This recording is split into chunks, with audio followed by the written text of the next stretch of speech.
I think we should normalize apologies. Like, we're all just human, right? We all have our own attachments, our own things that we don't like, that push us away. And we also make mistakes. We have these primitive minds. We are not robots.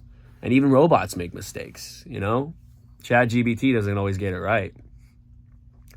The problem is that we try to be perfect. We try to make our entire lives perfect.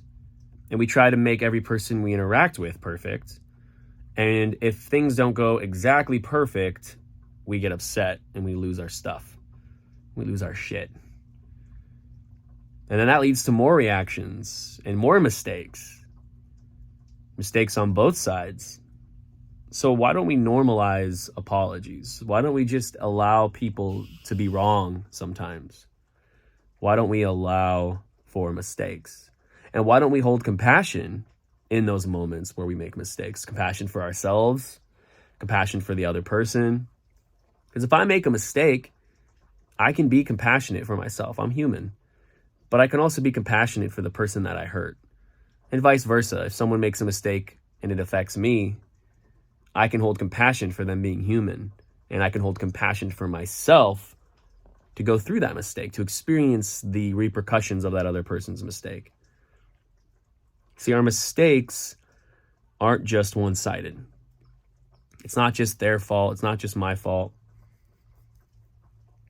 Because if we react poorly, now it's my fault. But that's why in Buddhism we practice what's called upekkha. Upekkha means equanimity. And equanimity means not being wavered by anything.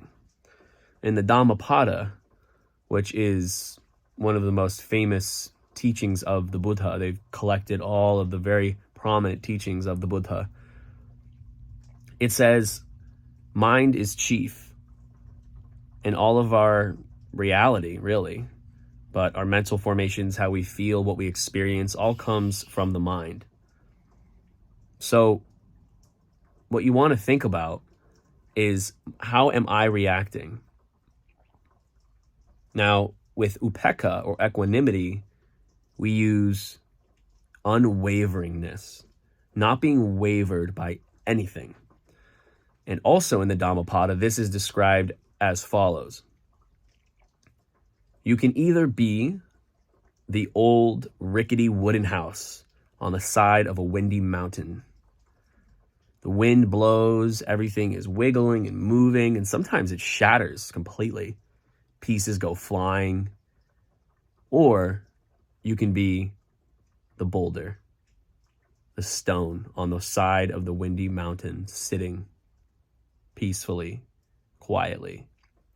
And in my meditation practice and in my life, I think back to that boulder. At the hardest times, I catch myself. I catch my thoughts from becoming the rickety house. And instead, I become the boulder. And that's why meditation is so important, because we want to catch those thoughts. But practicing upekkha is one of the most important things you can do. Now, if you are into Stoicism, you'll probably have some relation here, because Stoicism is a lot like Buddhism, except Buddhism has 4 other divine abodes, upekkha being one. Whereas to my understanding, Stoicism is mainly all based around being unwavered and only controlling what you can, being your own emotions, of course, as one of those things. So being unwavered, being this stone, it does us so much good. Our reactions are less. It gives us peace, and it stops us from doing or acting in ways that we know are unfavorable, in acting in ways that hurt others and hurt ourselves. Because if I freak out in the grocery store, something bad could happen to me. I might not be allowed in that grocery store again. Now, one other thing I want to talk about is trauma. And understanding our trauma, understanding where we've come from as humans. This is all, if you want to look at it, this is all a test. Some people believe that we come back again and again to learn more about ourselves and to grow.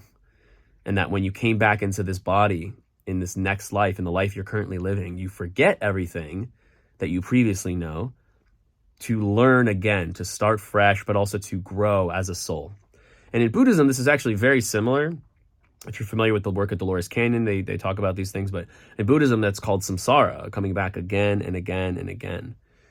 And the goal is to eventually become enlightened. So in a lot of ways, the Western spirituality that follows past life regression therapy is just right on track with Buddhism. They just don't know it. But anyway, so if we come back to be this new essence in this body, we are here to learn. And so the best way we can do that is by not being reactive. Now, our traumas, like I was talking about a second ago, have to do with our reactions a lot because it's something that we were born into. It's not necessarily our control. Something happened to us in our early childhood. So understanding, okay, I know that this is going to trigger me. I know that when somebody chews with their mouth open, I hate that because whenever I did that, I was beat as a kid. Or I really don't like it when somebody calls me out on leaving a mess on the table because when I did that, I was beaten as a child. So if somebody, like a roommate just in my later adult years, comes up to me and says, hey, you left a mess on the counter, I freak out. I literally freak out because it's a defense mechanism. So understanding our traumas and being aware of them is the first step. But then the second step is working on that. And we can still be affected by our traumas, but what really matters is the after that. What happens after that? Someone comes up to me, they say, hey, Bradley, you left a mess on the table. Let's just say hypothetically that's a trauma of mine. It's not, but hypothetically that's a trauma of mine. I'm going to recoil. I'm going to feel it deep inside. But how do I react in that moment?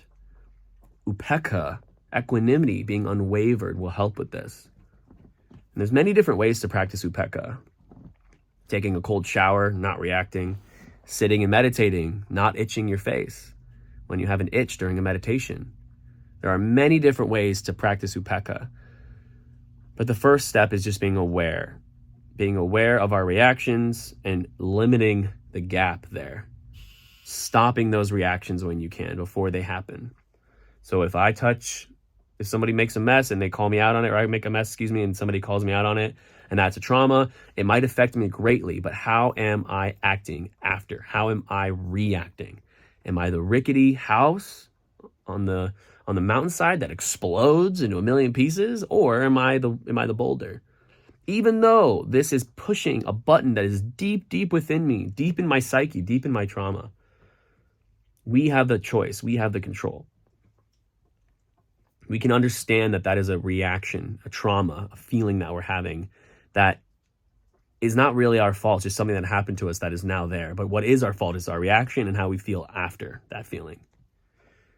And that's where we start to look at aversion or attachment in Buddhist psychology. What is my attachment here? What is my aversion? I have an attachment to being perfect. I need to be perfect. Why can I not make a mess? Oh, wait a minute. I can make a mess. I'm human. Back to the beginning of the conversation, apologizing. It's not a big deal. We all make mistakes. Or I have an aversion. I hate it when people tell me to do things. Not a big deal. That's going to happen. It's going to happen in life.